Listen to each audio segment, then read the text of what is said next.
그러면 이제 이 외대부고를 진학하기 위해서 우리 극상위권 친구들의 필수 요건을 보시면 일단 기본적으로 수능 1등급은 기본적으로 받을 수 있는 친구들이어야 되고, 또한 인문학적 소양이 잘 길러진 학생들, 이 외대부고 내신을 잘 하는 친구들, 아니면 이제 외대부고를 진학을 이제 하고 싶어 하는 친구들의 상위권 친구들을 보면 굉장히 이제 독해를 빠르게 정확하게 이제 하는 친구들이 있잖아요. 그럼 그런 친구들한테 너는 어떻게 그렇게 독해를 잘해? 라고 물어보면 정말 10명이면 한 9명이 다 똑같은 대답을 하는데 책을 많이 읽었어요 라고 얘기를 해요.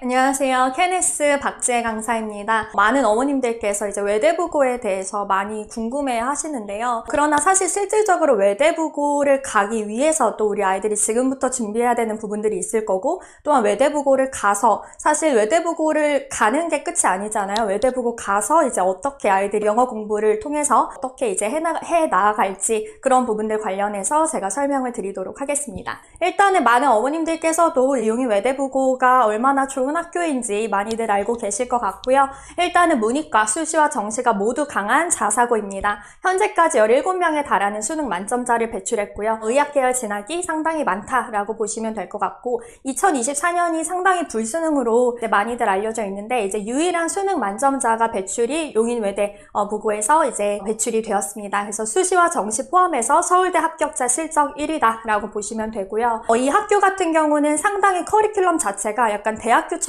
형성이 되어 있어요. 그래서 아이들이 1학년 때는 좀 필수적으로 들어야 되는 과목들이 있다면 2학년 올라가서부터는 대학생들처럼 이렇게 선택 과목을 통해서 정말 자기가 심도 있게 학습하고 싶은 분야에 따라서 더 깊이 있게 공부를 할 수 있게 되어 있고요. 2025학년부터 고교학점제가 확정이 되면서 입시가 바뀌는 시점에서 더욱더 주목하기 좋은 학교다라고 보시면 되겠습니다. 그래서 지금까지 계속 입시가 바뀌면서 가장 발빠른 대응력을 보여줬던 학교다라고 보시면 되고요. 제가 이따가 이제 IB에 관련돼서 말씀을 드릴 건데, 이 학교 같은 경우는 굉장히 이제 동아리 활동이나 발표, 프로젝트, 이런 디베이트, 에세이 쓰기 등의 다양한 활동들을 갖고 있는 학교입니다. 그러다 보니까 어떤 내용, 어떤 책에 대한 글을 읽고 아이들끼리 토론을 하고 독서 토론을 하고 에세이를 써서 자신의 생각을 표현하는 등 다양한 활동을 하도록 이렇게 선생님들께서 장려를 해주고 계시는데요. 글쓰기나 말하기 대회 등 이런 부분들이 많이 들어가 있고요.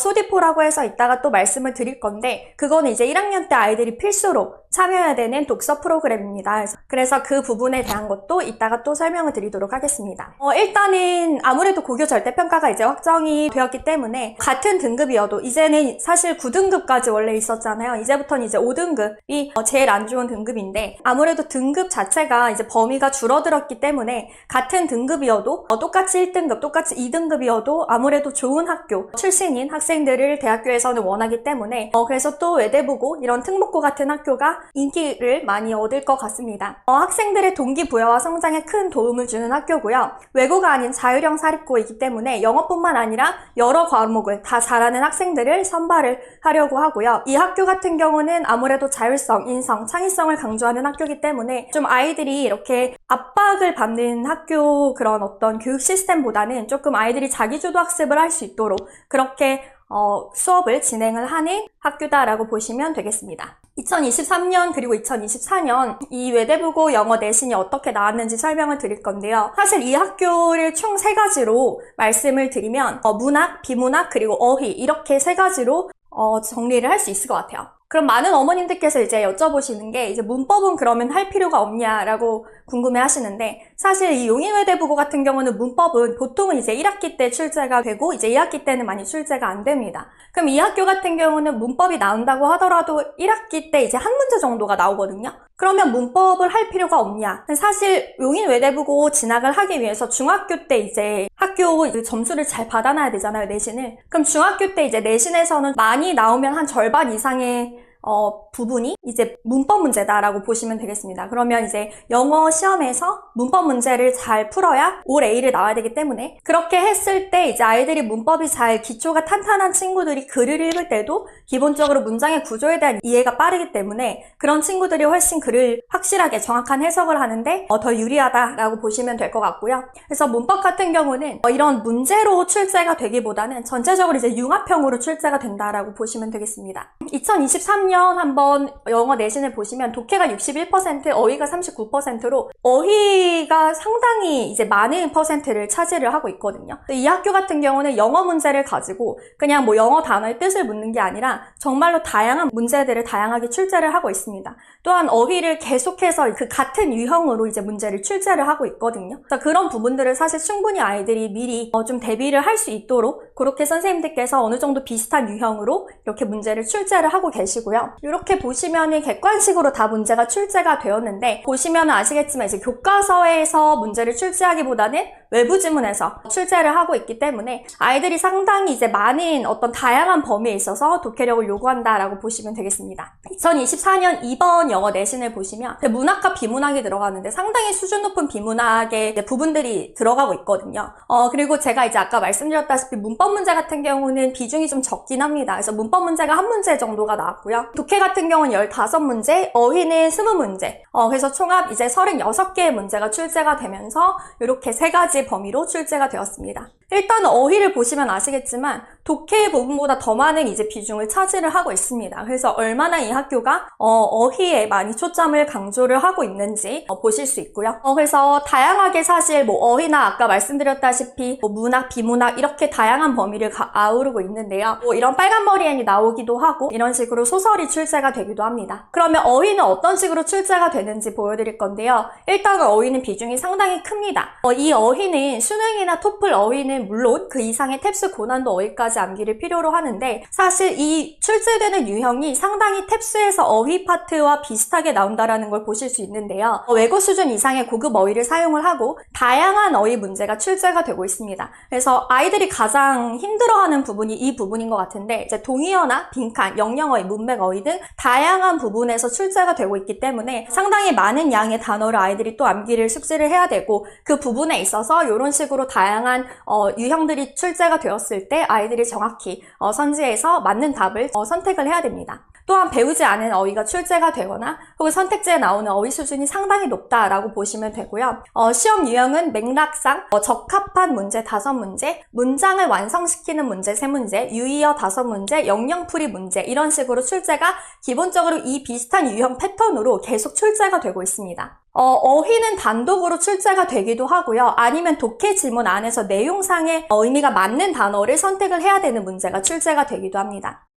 일단은 여기 한번 예시로 한번 보실 건데요. 실제로 기출문제로 나왔었던 부분이었고 이 독해 지문 안에서 잘못 쓰인 어휘를 선택을 하는 문제였습니다. 물론 지금 사실 중1 친구들 아이들한테도 조금 상위권 친구들한테 물어보면 대다수의 친구들이 다 맞추는 문제거든요. 이런 게 사실 실제로 시험장에 들어가서 정말 상당히 긴 방대한 지문 안에서 찾아낼 때는 또 긴장감이 들어가 있고 사실 비슷해 보이는 그런 어휘에서 아이들이 그냥 스킵하게 되는 경향이 많이 있어요. 그래서 에디블이나 이제 어디블 요거의 차이를 이제 아이들이 아냐 그거에 대한 얘기에 있어서 사실 우리가 그냥 대충 보면 에디블이나 어디블이나 생긴 형태가 좀 비슷하잖아요. 그러니까 이런 것들에 대한 거를 혼동할 수 있는 어휘는 에디블로 변경해서 오답을 출제를 한다든지 그런 식의 출제가 되고 있습니다. 독해 같은 경우 보시면 아까 제가 말씀드렸다시피 이제 문학, 비문학 이렇게 출제가 많이 되고 있는데 이제 문학 같은 경우는 시나 소설이나 고전 이런 부분에서 많이 나오고요. 그리고 연설문에서도 출제가 되고 있습니다. 사실상 이 외대부고를 가는 친구들이 대부분 이과생이지 않습니까? 그러다 보니까 이과 계열의 성향이 굉장히 센데 이 이과생들이 사실 이 문학 작품들에 대한 수용성이 얼마나 있냐 이런 것도 사실 관건인 부분이고요. 이 외대부고에서 좀 좋아하는 유형이 글의 작가의 의도를 파악하는 것들 있잖아요. 그런 부분들을 굉장히 좋아합니다. 근데 이과생 같은 경우들은 사실 문학 작품에 어떤 문학적인 장치를 파악하거나 이런 글의 작가의 의도를 파악하거나 이런 것들을 사실 쉽게 접근을 많이 못하는 친구들이 있거든요. 그래서 그런 친구들한테는 조금 어려운 유형이다라고 볼 수 있고요. 문장별로 의미 파악하는 거, 뭐 수능에서는 이제 함의추론 문제랑 비슷한 유형이 출제가 되기도 하고, 내용 일치가 지문 안에 나와 있는 내용과 일치되는 문장이 몇 개냐, 뭐 이런 것들이 이제 아이들이 좀 싫어하는 유형들인데, 얼마나 글을 꼼꼼히 읽을 수 있는지, 비문학 지문을 분석하듯이 지문을 꼼꼼히 분석할 수 있어야 맞출 수 있는 문제고요. 아무래도 이 용인외대부고에는 이제 국제반이 있기 때문에 영어 내신에는 조금 국제반 선생님들이 좀 개입을 하지 않을까라는 생각으로 이제 SAT나 GRE 장문 독해가 출제가 되고 있습니다. 그래서 이 선생님들 영향이 있다라고 보실 수 있고요. 수능 고난도 킬러 학습이 또한 필요로 합니다. 그래서 이 시험 유형은 수능 유형이 한 7문제 정도에서 수능 유형 문제에 비슷한 유형이 나오기도 하고요. 학교 고유 유형이 나오기도 합니다. 15문제에서 수업 내용 숙지를 전체를 제대로 숙지를 했냐, 그런 부분들에 대한 문제가 많이 출제가 되고 있고요. 사실 이 수능 1등급이 필수가 되었잖아요. 수능 1등급이 필수가 되었는데, 이제 어머님들께서도 아시겠지만 이제 수능이 그렇게 만만하게 쉽지가 않습니다. 영어 같은 경우는 사실 수능 이 절대평가로 바뀌면서 점점점 이제 어려워지면서 아이들이 이제 작년에 이제 4%대를 받으면서 굉장히 영어가 만만치 않구나라는 걸 많이 학생들도 느꼈을 텐데, 사실 아직까지도 좀 수능을 만만하게 보는 친구들이 많이 있거든요. 그럴 때 보면 이제 이 외대부고 같은 경우에서도 사실 수능 영어에서 1등급을 못 맞는 친구들이 있기 때문에, 그런 친구들 같은 경우는 만약에 의대를 준비하고 있다. 그럼 필수적으로 영어는 1등급을 받아야 되는데 이 영어 때문에 발목이 잡혀서 힘들 수 있습니다. 그래서 이 의대 준비생들이 일단 많고, 이과 계열이라서 영어를 많이 안 한다. 그래서 수능 1등급이 안 나와 최저 등급을 못 맞추는 경우가 생길 수 있기 때문에 수능 1등급을 기본적으로 맞추고, 그리고 외대부고에서 그 요구하는 그런 내신 유형에 맞춰서 학습을 하는 게 필수적으로 보입니다. 그래서 기본적으로 수능 준비는 물론 글을 정확하게 읽는 훈련이 필요하고요. 이 중학교 때부터 해야 되는 부분을 말씀을 드리면, 이 문장 구조에 대한 이해와 독해를 깊이 있게 준비를 해야 됩니다. 그럼 너무 추상적이기 때문에 어떻게 독해를 깊이 있게 학습을 하고 어떻게 준비를 해야 하냐, 그런 부분들에 대해서 제가 또 뒷부분에 이제 말씀을 드리도록 하겠습니다. 문법 같은 경우는 이제 일단은 정확한 독해를 위한 필수 요건이지 이게 내신에서 많은 비중을 차지하는 것은 아닙니다. 일단은 이 문법을 좀 기본적으로 아이들이 편하게 하려면 중학교 1학년에서 2학년 때까지는 어느 정도 성문 기본을 좀 마무리를 하고, 그 다음에 거기에 더불어서 이제 성문 종합까지 같이 완료를 해 놓으면 어느 정도 아이들이 문법 문제를 봤을 때 조금 편하게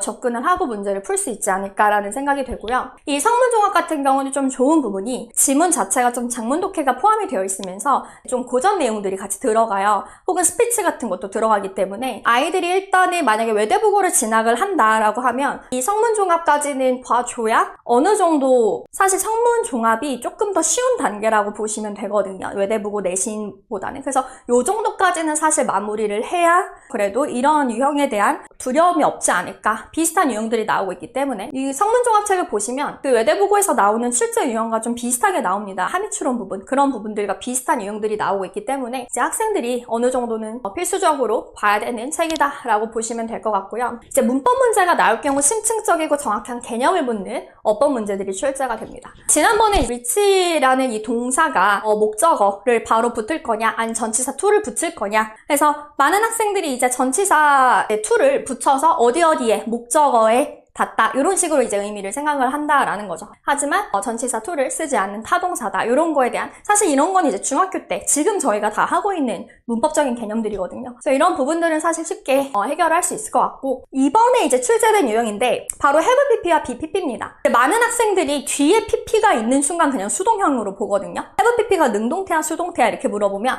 많은 학생들이 이제 막 능동, 수동 막 이렇게 해요. 능수동 막 이렇게 왔다 갔다 합니다. 그러면서 다시 물어보죠. 그러면은 내가 만약에 영어 공부를 우리가 뭐 한 5년 정도 공부를 했다고 치자. 그럼 5년간 공부를 해왔다라는 건 너네 영어를 어떻게 할 거니? 라고 했을 때 아이들이 정말 자연스럽게 I've studied English for 5 years 이렇게 얘기를 하거든요. 그러면 너는 have studied니까 그럼 너는 연구의 대상이 되는 거네? 이렇게 얘기를 하면 애들이 막 웃어요. 그러니까 이 have pp라는 건 사실 능동형이거든요. 내가 공부를 하는 거지 내가 공부를 당하는 게 아니죠. 근데 be pp 같은 경우는 이제 수동형이잖아요. 그래서 이제 지문 안에서 능수동에 대한 개념을 학생들이 확실히 파악을 하고 있냐, 그리고 이 동사가 자동사냐 타동사냐에 따라서 또 능수동이 가능한 게 있고 아닌 게 있지 않습니까? 그래서 그런 것들에 대한 개념을 파악하는 거, 또한 단어가 아닌 문장별로 밑줄이 그어져 있어서 스스로 어법사항에 대한 개념을 꺼내 적용시킬 수 있는 그런 탭스에서는 이제 밑줄이 아예 없는 문제들이 출제가 되고 있는데, 문법 문제로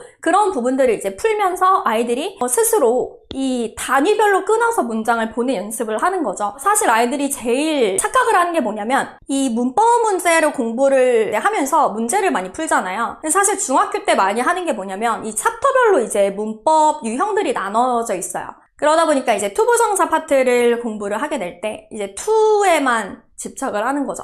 동명사냐 투부정사냐 선택을 하는 게 있잖아요. 그러면 왜 투부정사가 나오는지 이런 거에 대한 이런 궁금을 하는 게 아니라 그냥 투부정사 파트니까 투만 냅다 동그라미를 칩니다. 그럼 당연히 왜 그런지 모르기 때문에 이제 실제로 개방형에서 문제가 출제가 되면 투부정사가 나와야 된다, 동명사가 나와야 된다, 이런 거에 대한 생각을 못 하는 겁니다. 그래서 그 왜 그런 건지에 대한 퀘스천 마크를 계속 문제를 풀고 지문을 보면서 스스로 분석을 할 수 있어야 돼요. 사실 그런 개념을 쓰는 연습을 저희 학원에서는 계속 출제를 하고 있고요. 문법 문제의 시험 문제의 절반 정도는 다 근거를 쓰는 연습을 하고 있다라고 보시면 되고요. 네, 그래서 정리를 해보면 고급 텍스트 단어들로 이루어진 고난도 어휘 문제의 비중이 상당히 높고 다양한 장르의 고급 텍스트들이 선정이 된다라는 거, 또한 글의 유형 관련된 배경 지식 등이 활용된 문제들이 다수 출제된다라는 거, 또한 어휘, 어법, 추론이 동시에 등장하는 융합형 문제들이 고난도 문항을 이루고 있고, 문법이 나올 경우는 원리상의 정확한 개념을 묻는 어법 문제들이 출제가 되고 있습니다.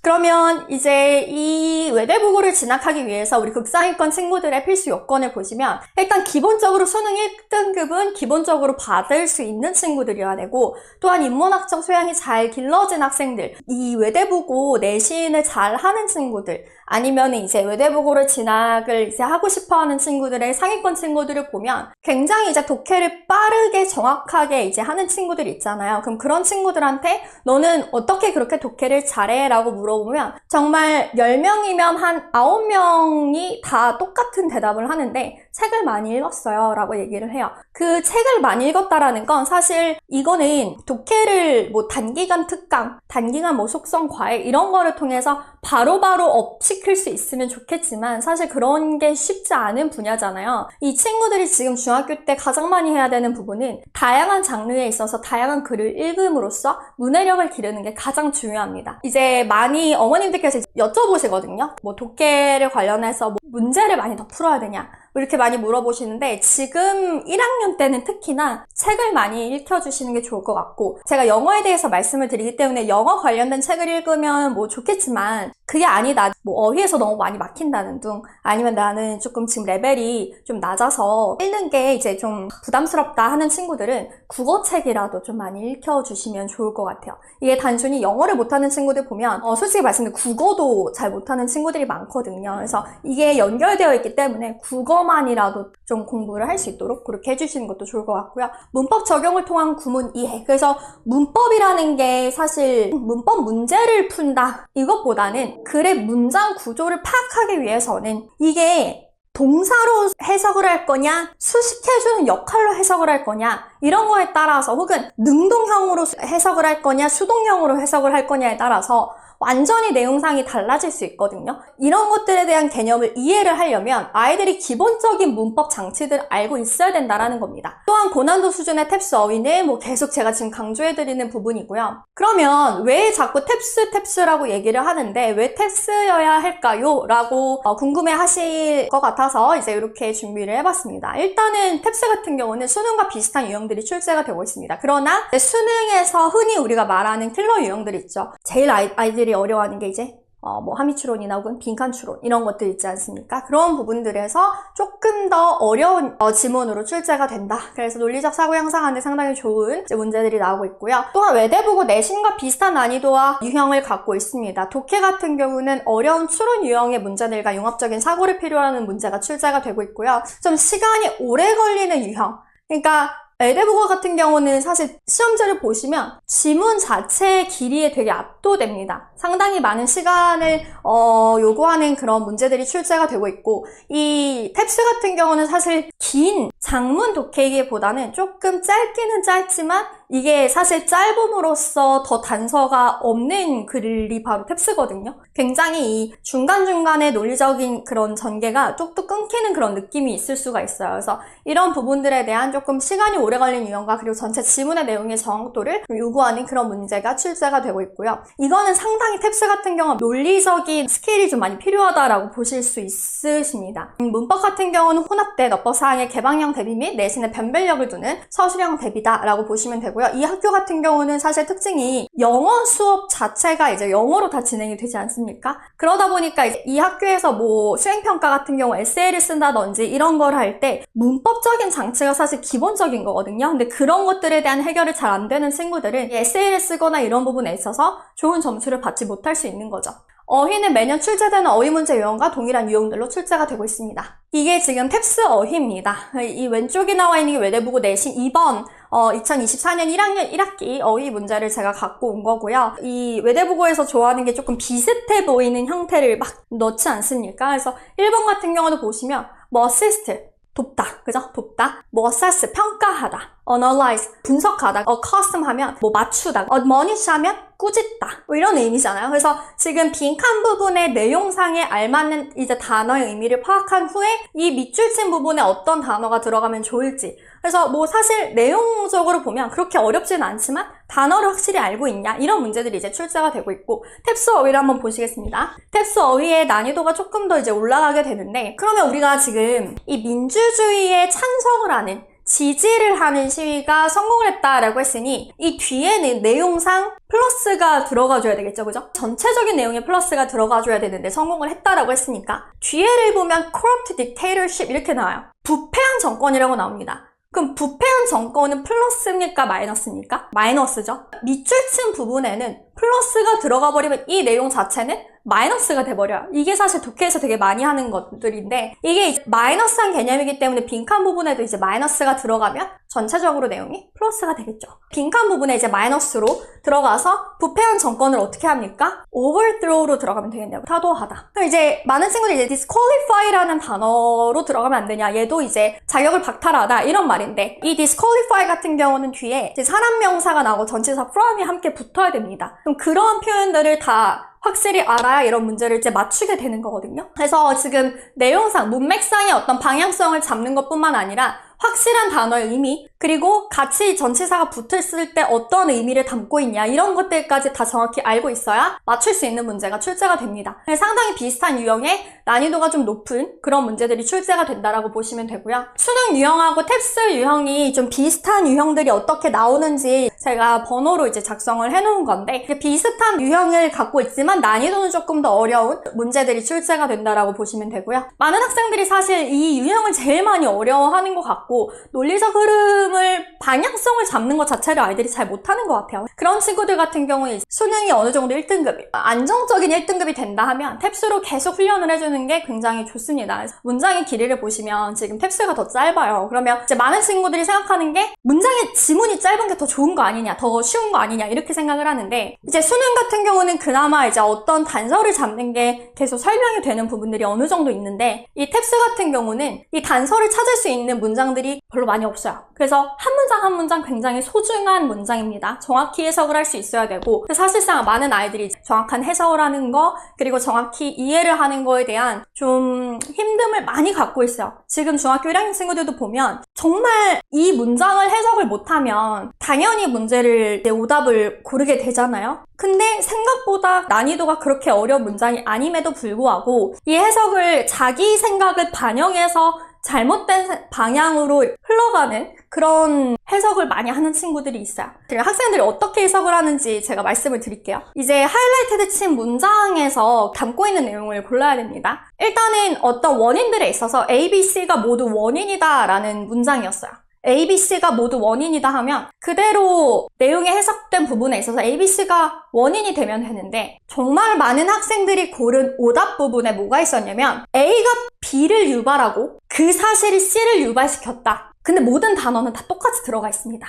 그러니까 아이들이 뭘 하냐면 그냥 월딩에만 꽂히는 거예요. 어떤 단어에만 꽂혀서 이 단어들이 다 들어가 있고 그러니까 이게 정답이다 이렇게 가는 거예요. 자기 마음대로 이 인과관계를 잘못 조립해가지고 넣어놓은 문장을 아이들은 월딩에만 꽂히고 제대로 해석을 하지 않아서 틀리는 문제들이 굉장히 많이 있어요. 그래서 정말 가장 독해에서 중요한 건 그냥 제대로 정말 FM대로 보여져 있는 문장을 그냥 그대로 받아들이고 해석하는 게 중요한 거지 한 어떤 백지에 마치 점이 찍힌 것만 보는 것 마냥 그런 식으로 독해를 하면 안 된다라는 거죠. 네, 그래서 뭐 이런 인퍼런스 퀘스천을 또 아이들이 어려워하기 때문에 이런 유추하는 문제, 이런 것들이 외대부고 내신에서도 많이 출제가 되고 있거든요. 흐름과 관계없는 문장, 이런 부분들이 많이 출제가 되고 있습니다.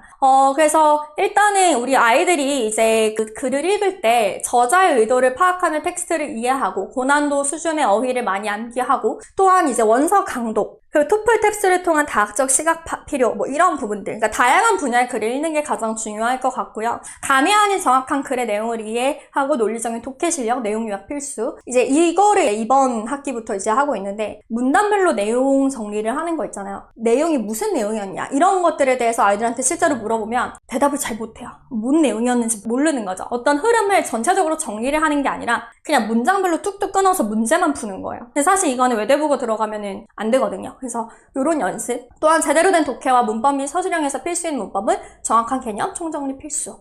제가 이제 이 IB 수업에 대해서 말씀을 드릴 건데 이 IB 같은 경우는 외대부고의 어떤 그 수행평가를 하기 위한 아이들이 어떤 소설을 읽음으로써 그 소설에 대한 내용, 작가의 의도나 이런 것들을 파악하면서 서로 토론해보고 에세이를 써보고 에세이가 완성될 때까지 계속 첨삭받으면서 그런 수업이다라고 생각을 하시면 되고 외대부고에는 이 소디포라는 독서 토론 프로그램이 있는데 그 모토가 이제 최고의 리더가 최고의 리더를 만든다 라는 거에서 해가지고 굉장히 독서와 토론에 대해서 강조를 하는 학교입니다. 그래서 모든 1학년 학생들이 의무적으로 소디포를 참여를 해야 되고 이 다양한 학문 분야의 책을 선정해서 수준 높은 디베이트를 진행을 하게 됩니다. KNS IB 수업은 어떻게 진행되는지 보여드리면 다양한 지문 학습으로 배경 지식을 습득할 수 있고 그 주제에 대한 그 넓고 깊이 있는 이해 그리고 텍스트 분석이 들어가면서 뭐 내용에 대한 파악, 대조, 어조, 작가 의도 파악 이런 것들의 다양한 분석이 들어가면서 주제 연계 토론